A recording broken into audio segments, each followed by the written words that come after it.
Hello friends, ఒక పిల్లవాడి ప్రవర్తన దేశమంతా చర్చకు దారితీసింది. 'కౌన్ బనేగా కరోడ్పతి'లో 10 ఏళ్ల పిల్లవాడు అమితాబ్ బచ్చన్ గారితో ప్రవర్తించిన విధానము మన పేరెంటింగ్ వ్యవస్థ ఎంత దారుణంగా పడిపోతుందో అన్నదానికి నిదర్శనంగా మారింది. అదే సమయంలో అమితాబ్ బచ్చన్ గారి సహనము నిజంగా ప్రతి ఒక్కరికి ఆదర్శంగా నిలిచింది. అసలు ఏం జరిగింది అన్న దాని గురించి మనం మాట్లాడుకుంటే, ప్రెస్టీజియస్లో 'కౌన్ బనేగా కరోడ్పతి' 17 సీజన్లో చైల్డ్ స్పెషల్ ఎపిసోడ్గా ఒక ఎపిసోడ్ చిత్రీకరించారు. ఈ సమయంలో గుజరాత్కు చెందిన ఇషిత్ భట్ అని ఒక 5వ తరగతి చదువుతున్న ఒక అబ్బాయి సెలెక్ట్ అయ్యి హాట్ సీట్ పై కూర్చున్నాడు. ఆ సీట్ పై కూర్చున్న తర్వాత అమితాబ్ బచ్చన్ గారితో ఆ పిల్లాడు వ్యవహరించిన విధానము ప్రతి ఒక్కరికి షాక్ గురి చేసింది. స్టార్టింగ్లో రూల్స్ చెప్తున్నా, నాకు అన్నీ తెలుసు, మీరు నాకు చెప్పనక్కర్లేదు అంటూ సమాధానం ఇచ్చాడు చాలా రూడ్గా. ఆ తర్వాత క్వశ్చన్ అడిగినప్పుడు సమాధానం ముందుగానే చెప్పేసి, నాకు ఆప్షన్స్ ఏం అక్కర్లేదు, మీరు లాక్ చేసేయండి అంటూ ఓవర్ కాన్ఫిడెంట్గా మాట్లాడడం స్టార్ట్ చేశాడు. నాకు అన్నీ తెలుసు, మీరు ఇంకేం నన్ను అడగకండి, ఏం మాట్లాడకండి, తొందరగా లాక్ చేసి ఆన్సర్ రివీల్ చేయండి అన్నట్టుగా మాట్లాడారు. ఆ రామాయణకు సంబంధించిన 5వ క్వశ్చన్ అడగగా ఆ పిల్లవాడు నాకు ఆప్షన్స్ కావాలన్నారు. అప్పుడు అమితాబ్ బచ్చన్ గారు, ఇంతవరకు ఆప్షన్స్ వద్దన్నావు కదా, ఇప్పుడు ఎందుకు నీకు అన్నట్టుగా మాట్లాడుతూ నవ్వుతూ ఆప్షన్స్ ఇచ్చాడు.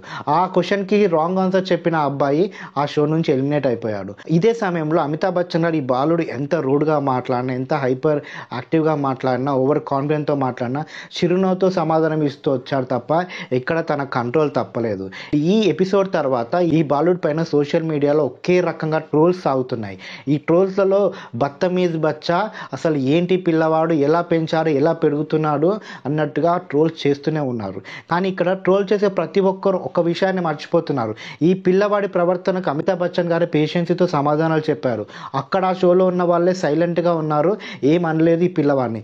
బయటకు వచ్చాక ట్రోల్స్ చేయడం ఎందుకు? ఇప్పుడు మనం క్వశ్చన్ చేయాల్సింది ఆ పిల్లవాడిని కాదు, ఆ పిల్లవాడిని అలా పెంచిన ఆ పేరెంట్స్ని. ఆ పేరెంట్స్నే కాదు, పిల్లల్ని ఇలా తయారు చేసిన ప్రతి ఒక్క పేరెంట్ని మనం క్వశ్చన్ చేయాలి. సంపాదిస్తున్నాం, పిల్లలకు మేము సేవ్ చేసి పెడుతున్నాం, ఇల్లులు కొంటున్నాం, కారులు కొంటున్నాం, పెద్ద పెద్ద స్కూళ్ళల్లో జాయిన్ చేస్తున్నామని పేరెంట్స్ ఇద్దరు జాబ్ చేస్తూ పిల్లవాళ్ళని పట్టించుకోవడమే మానేశారు. ఆ పట్టించుకునే సమయంలోనే కొంతమంది పిల్లవాళ్ళు చాలా ఓవర్ కాన్ఫిడెంట్గా అయిపోతున్నారు, డిప్రెషన్లకు వెళ్ళిపోతున్నారు. వాళ్ళు ఏం చేసినా కూడా ముద్దాడడం, వాళ్ళకు మేనర్స్ అనేది చెప్పకపోవడము, ఏది కరెక్టో ఏది రాంగో అన్నది కూడా వాళ్ళకి ఎక్స్ప్లెయిన్ చేయలేని పరిస్థితికి పేరెంటింగ్ వ్యవస్థ వెళ్ళిపోయిందని ఈ సంఘటనే ప్రతి ఒక్కరికి ఒక వేకప్ కాల్ లాంటిది. ఇదే సమయంలో అమితాబ్ బచ్చన్ గారు ఆ చిన్న పిల్లవాడి ప్రవర్తన ఎలా ట్యాకిల్ చేశారన్న దాన్ని కూడా మనం నేర్చుకోవాలి. ఆ పిల్లవాడిని బ్లేమ్ చేయడం ఆపేసి ఆ సమస్య మీద మనం చర్చలు పెట్టాలి. ఇలాంటి పేరెంట్స్ ఈ పిల్లవాడి యొక్క ప్రవర్తన చూసి నేర్చుకోవాలి. మన పిల్లల్ని మనం ఇలా తయారు చేయకూడదు అని. ఈ పిల్లవాడు జస్ట్ ఆ పేరెంట్స్ యొక్క ప్రతిబింబం మాత్రమే. పిల్లలు అనే వాళ్ళు మనం ఎలా మౌల్డ్ చేస్తే అలా అవుతారు, అంతే తప్ప వాళ్ళ స్వతహాగా ఓవర్ కాన్ఫిడెంట్ కారు, వాళ్ళు స్వతహాగా తప్పుదారికి వెళ్ళరు అన్నదాన్ని ప్రతి ఒక్కరు గుర్తుపెట్టుకోవాలి. ఏబీసీ వీడియో చూశాక సహనం అనేది ఎంత గొప్ప టూలో అర్థమవుతుంది ప్రతి ఒక్కరికి.